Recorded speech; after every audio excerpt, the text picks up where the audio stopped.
And he can show that just at the point in time in the late 1800s, when they started tracking, quote unquote, global temperatures, and we can talk about the myth of that too, that was where the low point was.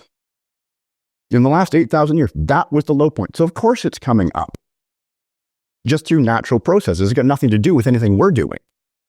Go back from now, about 4,000 years ago, we would have temperatures up here for about 4,000 years that were 2.5 degrees warmer on average than today. Now, as we approach our time, we can see that in the period between 4,000 years ago and back to the period 2,000 years ago, which is actually the Roman age, the temperatures have been decreasing in Greenland by 2.5 degrees.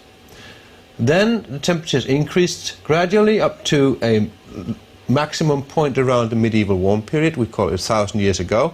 And then temperatures declined and goes down to a minimum around 1650 AD, comes back up a little in the 18th century, and then around 1875 we have the lowest point in the last 8,000 years, right here, and that matches exactly the time when meteorological observations started.